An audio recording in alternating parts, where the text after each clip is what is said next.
Rice Chex and Wheat Chex, the bite-sized cereals in the red and white checkerboard packages, presents Space Patrol! High adventure in the wild, vast reaches of space. Missions of daring in the name of interplanetary justice. Travel into the future with Buzz Corey, Commander-in-Chief of the Space Patrol! In today's transcribed Space Patrol adventure, Buzz and Happy are in their spacesuits aboard a wrecked spaceship, stranded on a meteor. Through the nose port, they watch an enemy spaceship land. It's Smead's ship, all right, Commander. Have your ray gun ready, Hap. We'll give them a fight. Yes, sir. Yeah, they're shining some sort of light on us. Wow, what a glare. Don't look at it. Some kind of special ray. Drop to the deck. I can still see the light, even with my eyes shut. It's burning into my brain. Find it, Hap. Keep low. Commander, everything's turning black. We can work our way aft and get some shielding between us and that ray. Oh, it's no use, Commander. I can't move. We'll return in just a moment with today's exciting Space Patrol adventure, Invasion from Tiranna. Hey, Space Patroller, what do you see peering through your periscope? Hi, Captain Phil. I'm spying on the mailbox around the corner. I'm spying on my pals, all of them dropping letters into the box. You know what they're sending away for? The swell Space Patrol periscope? You bet, Captain. Well, Space Patrollers, you better take a tip from our pal here and send for your Space Patrol periscope today.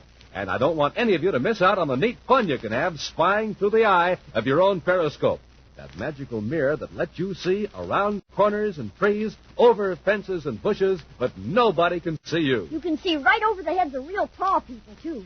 Because the periscope's 24 inches high and tapered special for wide-angle vision. And you'll like the keen periscope colors, too. Blue, yellow, and red. And don't forget, Captain Phil, there's a special identification chart of Outer Space Patrol printed right on the periscope, and a place for your name, address, and solar system. Yes, it's plenty terrific. So, gang, hurry and send for yours right now. Remember, this is the last time we can offer you the Space Patrol periscope. Send a Rice Chex or Wheat Chex box top, together with your name, address, and 25 cents in coin, to Space Patrol, Box 686, St. Louis, Missouri. Don't forget your 25 cents. That's Space Patrol, Box 686, St. Louis, Missouri.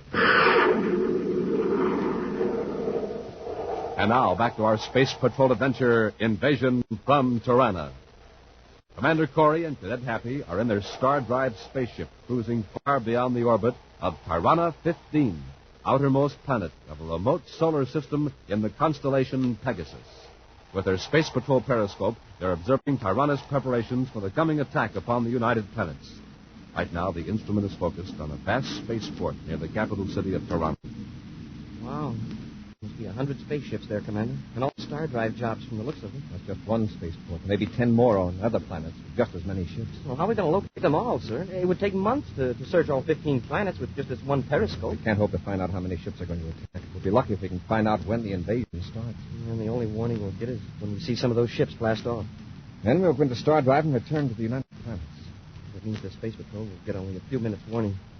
I sure wish our spaceophone would work through hyperspace. Yeah, that wouldn't help much, Hank. If those ships go into star drive, they'd reach our solar system right behind our warning. Now, let me see if I can locate General Mognier's headquarters with the periscope. It's a building east of the spaceport, according to what we picked up from that spy of his while we were captured. Have rig up the microfilm camera to the periscope. May be able to photograph some Tirannian documents. Well, that won't do much good, sir. We can't read Tirannian. No, but back on Terra, there are a couple of captured Tirannian spies that can translate for us. Yeah, that's right. And the brain graph can tell us whether they're telling the truth or not.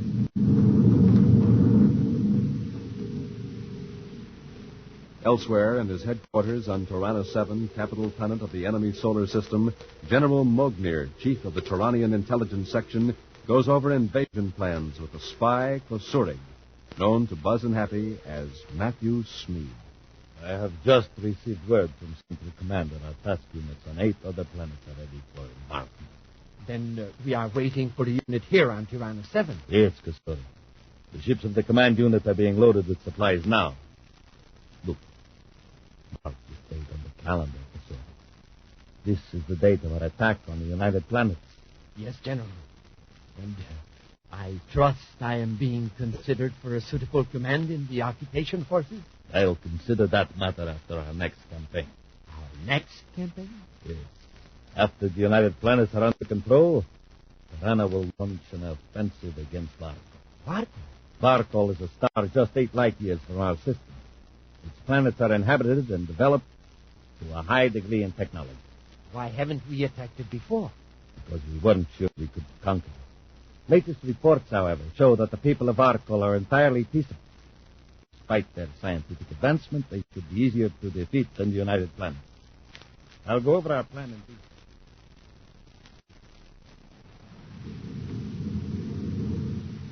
Well, Commander, it's all on microfilm, but I don't see that it'll do us much good.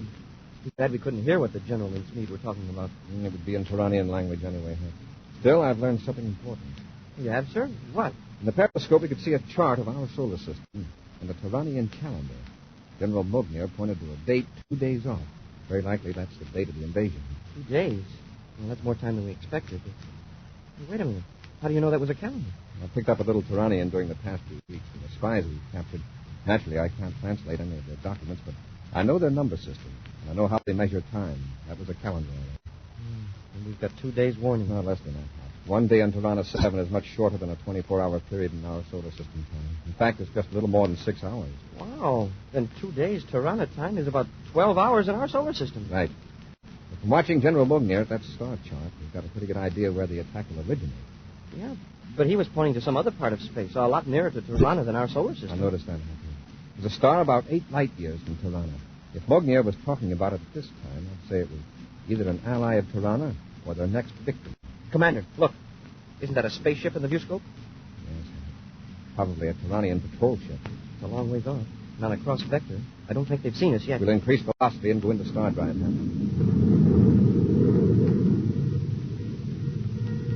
Hey, what's that? Get a directional fix in that signal. Yes, sir. Sounds like some sort of automatic code. Yeah. Too simple for a message. Could be a warning or a sign that we've been picked up by a Tirannian patrol. I don't think it's coming from that other ship, Commander. It seems to be coming from about 15 degrees off our starboard. Yeah, I think I've got it fixed, sir. That distress signal is originating at 16.5 degrees off our present heading. I'll adjust the viewscope, Hap. Why do you call it a distress signal? Gee, sir, I don't know. It just popped into my head, that's all. You may be right. Look at the starboard viewscope. It's a meteor. Yes, look what's on it. Spaceship. A Tirannian ship must have cracked up. And their spaceophone is sending out an automatic signal. Could be. Take a look at that ship. Doesn't look like any Tirannian spacecraft I've seen. It sure doesn't. And there are probably a lot of planetary-type ships in the Tirannian system. Yeah. And that ship way back there at our rear. It's probably coming to rescue him. Maybe. That ship is on our vector, not the meteor's. Well, anyway, it's no problem of ours, is it, sir? I mean, even if we were perfectly safe, this isn't our solar system. No, it isn't. That ship on the meteor, I don't know why, but I'd swear it isn't a Tirannian ship. Well, after all, if we tried to help, we'd probably be captured. And our first duty is to alert the United Planets about the attack. Isn't that right, sir? Sure, Hap, that's fine. Well, even if it only took a few minutes, it's still too big a risk. Poor fella. All alone in a meteor and in a strange solar system. You know he's all alone. In fact, how do you know anyone's alive after that crash? Obviously, it's an automatic signal. Yeah, that's right. But somehow I get the impression that... Well, we're pretty near up to star drive velocity, aren't we, Commander? Get 2 spacesuits out of the locker, Happy. 2 spacesuits? We'll need them when we land on that meteor on the double, Hap. Yes, sir, Commander. After rapidly decelerating, Buzz changes vector and heads for the meteor. A few moments later, the star drive ship lands on a barren lump of rock near a damaged spaceship of strange design. In their spacesuits, Buzz and Happy are approaching the wreck. There's no sign of life, sir. No. It's funny about that signal. Cut out just as we changed vector and headed for the meteor. The ship's pretty badly damaged, Commander. There's a big hole in the hull. If anyone's in there, they'd better be wearing a spacesuit. Yeah. I don't see that other ship. Hey, maybe they lost us when we changed vector. I hope so. All right, Hap, let's see if we can get the hatch open. Yes, sir. I hope it isn't locked from inside. There.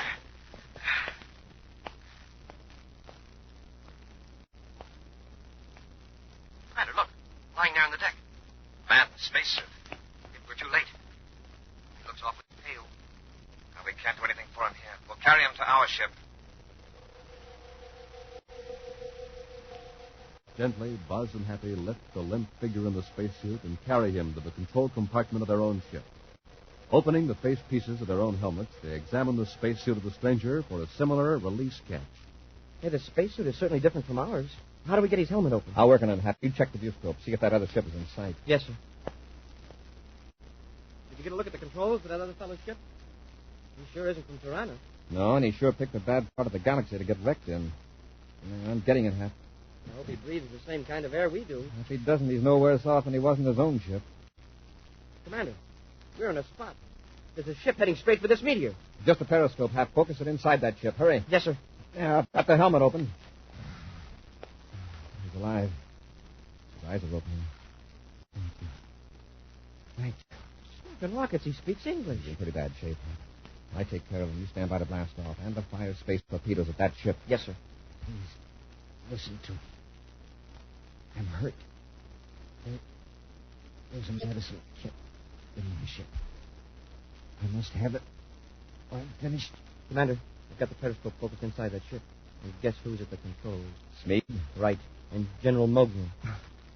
Medicine in my ship. Get it, please. Hey, Commander, Smeed isn't close enough to use his null ray on us. If we blast off now, we can keep the meteor between us and that ship until we get up velocity again. Oh, no. If Smeed turns that on us, we're helpless. He's nearly within range, sir. Shall I blast off? Medicine kit. Please. He's nearly done for me. Smeed reaching for the null ray control, sir. What are we going to do? We're going to save this man's life. Get the medicine kit.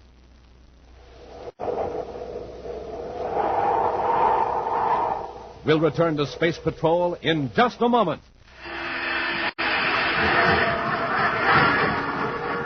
It's 1st and 10 and goal to go. And man, oh man, you don't miss a play when you're peering through the secret eye of your swell Space Patrol periscope.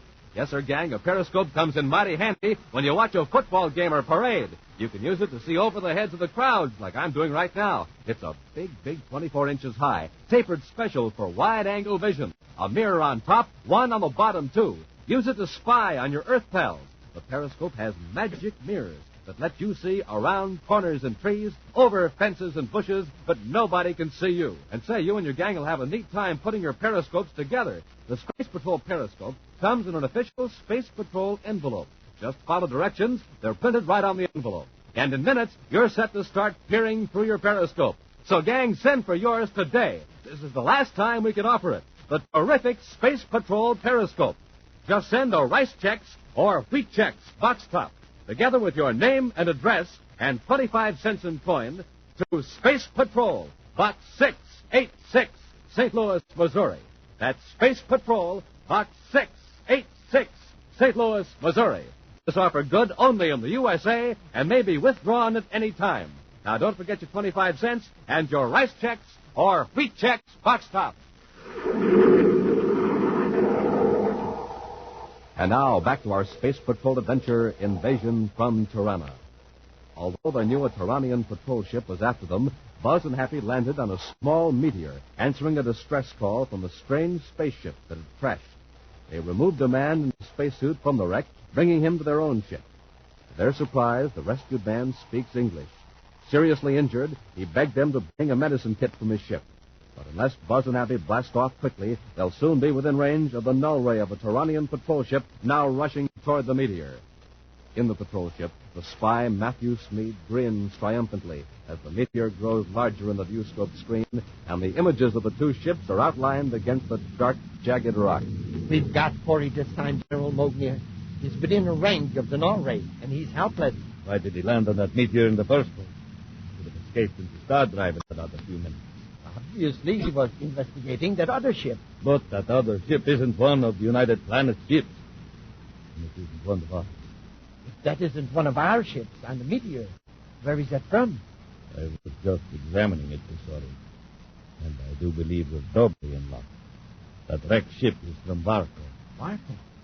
Our next target for conquest. Are you sure? I'm not positive. I haven't briefed myself yet on the characteristics of Barco's ship, but it fits the general description. But I thought the ships from Barco stayed close to their home planet. Perhaps it's a spy ship. If so, it has met with the fate it deserves. However, this will give us a chance to study Varco's equipment. Yes, Kasorik, we've netted a double prize this trip. Cory and the ship from Varco. As the Tyranian ship approaches closer to the meteor, Commander Cory does his best to make his injured guest comfortable, while waiting for Happy to return with the medicine kit from the wrecked ship. I got it, Commander. Open the kit, Happy. Hold it so we can see the contents. Now raise your head a bit.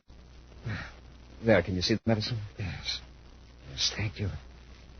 It's that blue container. He's sure weak. He can hardly lift his hand. The heavy spacer isn't helping much. Yeah. This container, you mean? Yes. Open it. Put one capsule between my lips. Hurry, please. But it's slipping fast. Here, my friend. You want some water with it? No, just a capsule. Thank you. You'll be all right in a moment. You just relax. We've got a little business to attend to. You're sure right, sir. The ship's getting closer every second. Come on, Hap. Let's fire a space torpedo. It's not too late. Line up the target. I'm on target, Commander. Okay, Hap. Fire one. Hey, we're too late. Smeed must have used the null ray on us. We tried blasting off. If only our rockets will fire. Dead.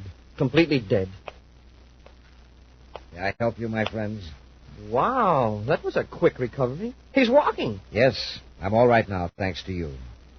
Perhaps I should introduce myself. My name is Omar. Well, glad to know you, Omar. I'm Buzz Cory, and this is Cadet Happy. And right now, we're in a tight jam. Tight jam? Oh, you mean a dangerous situation. Yeah, that's it, Omar. There are two men in that ship who are either going to blast us or land and take us captive. But why? They're from Tiranna. They're planning to invade our planetary system, many light years from here. They're barbaric. You mean you don't know anything about the Tyrannians? Where are you from? From Barkal, a system 8 light years from here. Well, how does it happen you know our language? My mind is sensitive to your minds. How do you happen to be in the Tyrannian system? It was an accident. And it was only by a superhuman effort that I averted a fatal crash on that meteor. And if you hadn't come to help me... Tyrannian Agent Kasurik calling Commander Cory. Prepare to surrender, Cory. It's Smeed. Answer me, Cory. This is Agent Kasurik, your old friend Matthew Smeed. Acknowledge and I'll give you General Mognier's orders. I read you, Smeed. And for your information, I'm not interested in General Mognier's orders. There is nothing you can do about it now, Cory. We will land on a meteor and take you with us. And I warn you, any attempt to resist may prove fatal. Osoriga. See what we mean, Omra? And you stopped to help me, knowing you were in danger from this man? Well, it looks like our help didn't accomplish much. Might as well warn you, Omra, we're going to fight. When Smeed and General Mognier land, this ship isn't going to be a very safe place for you. There's something else. I can't be sure, but I think your own planetary system is next on Tiranna's list for conquest. But Barkal has done nothing to the Tyrannians. Well, a lot that has to do with it. We didn't do anything to them either. Come with me to my ship. Your ship's wrecked. Still, if you've got weapons aboard, we can make a stand there. There isn't much time. Hurry. All right, Omar. Adjust your facepiece, Happen. Let's go. In the damaged, airless hull of Omar's ship, the three men wearing spacesuits look through the nose port as the Tyranian ship approaches the meteor. Won't be long now, Omra. Let's have a look at those weapons and show us how to use them. I have no weapons aboard, Commander. What? Excuse me, my friends. There is a matter I must attend to. Gee, Commander, maybe you and I ought to go back to our ship. No, Smeed and General Mognier will probably assume we're there. Maybe that'll give us a chance to take them by surprise. Omra, what good is that spacephone going to do?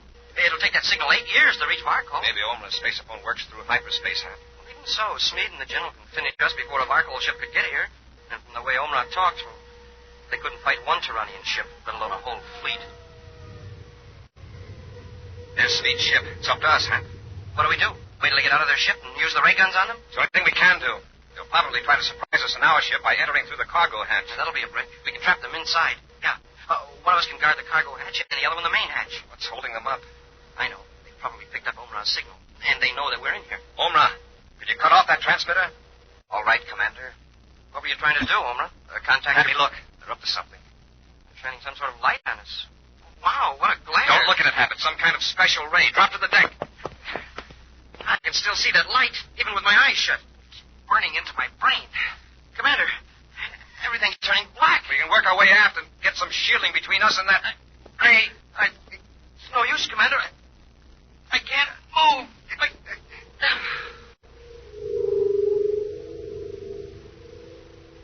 Under the effects of the mysterious ray, numbness creeps over the two space patrollers in Omra. Then complete oblivion. The next thing Buzz and Happy are aware of is a rotating, rushing sound and a painful throbbing in their heads. All is blackness, except for a few pinpoints of light. The points become blurs, and then suddenly come into focus. Happy turns and finds Buzz lying beside him. Commander, can you hear me? Yes, Happy. We're in a ship, and we're spaceborne. Yes. It's our own star drive ship. We're alone in the control compartment. Oh, I never expected to wake up alive after that ray. I wonder how we got here. Maybe Omra had something to do with it. Well, how could he get us away from Smeed and General Mogul? Let's get to the controls and check our position. Oh, my head. Stay right where you are, both of you. Smeed. Kusurig, if you please. And you remember General Mognier? Yes, I remember. And it's no pleasure. It will be even less pleasure before long, Cadet. You were right, Commander, about Barkov. Well, they took you along, too, I see. Yes, Corey.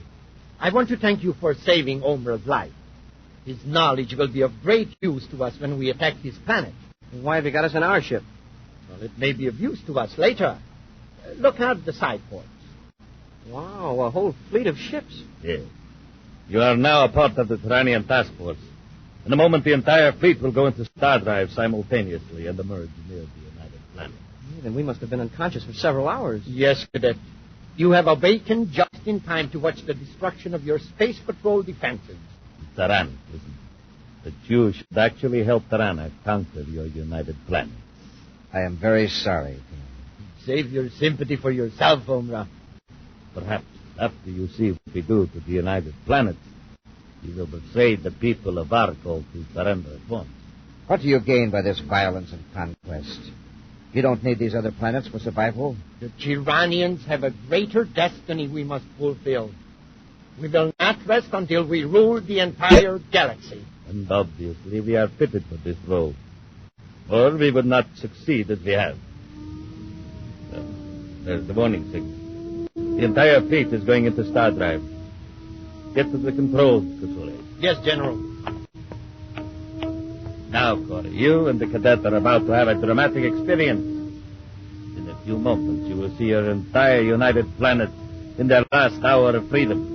And then our attack will begin. Get into star drive. Yes, General. What's the matter, Kosorik? Go into star drive, I say. Something is wrong. This is Corey's ship. Make him fix it.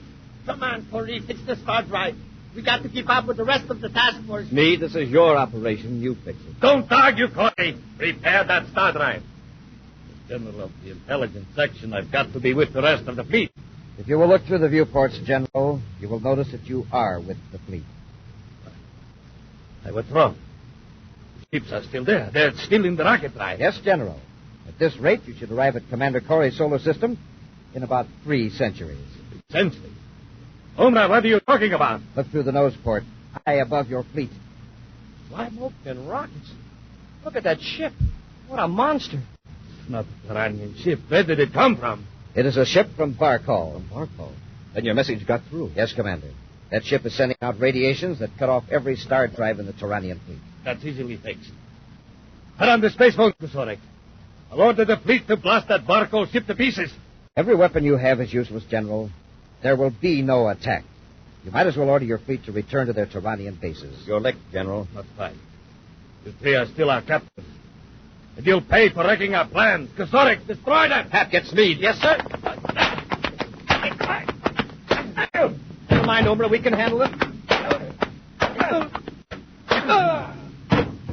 All right, Smeed. Mognia. Get your hands up. I don't know what these weapons of yours will do, but if you want me to find out, just start something. General, don't move. Please. Don't worry, Smeed. He won't move. The commander knocked him cold.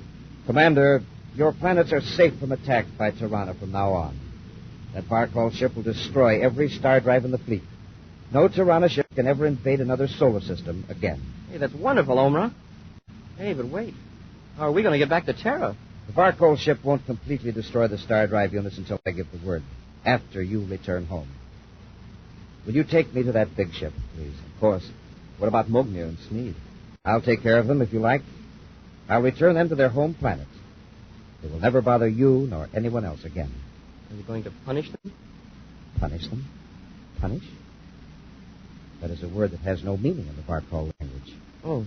Well, let's see. It means, It doesn't matter. Omra has completely stopped all Turanian conquest. But I couldn't have done it if you hadn't sacrificed your own safety to help me.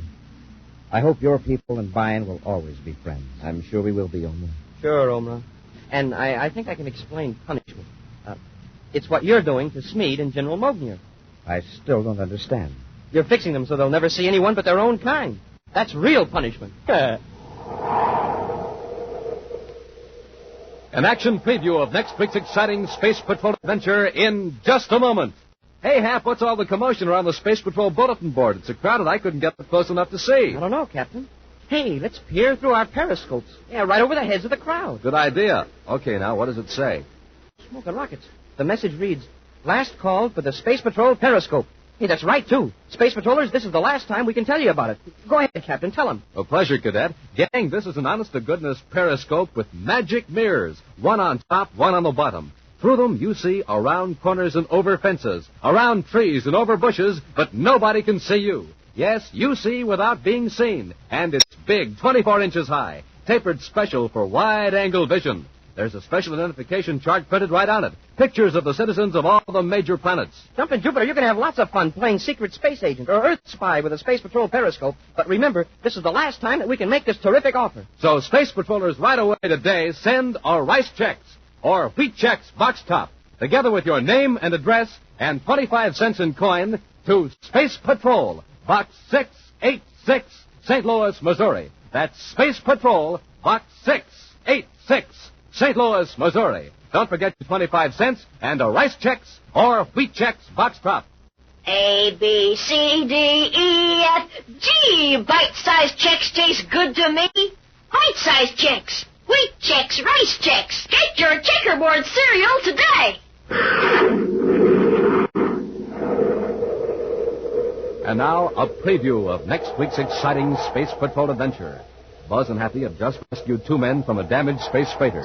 Right now, in their spacesuits, they're helping the two men through the airlock into their patrol ship. Close the hatch, Hap. Yes, sir.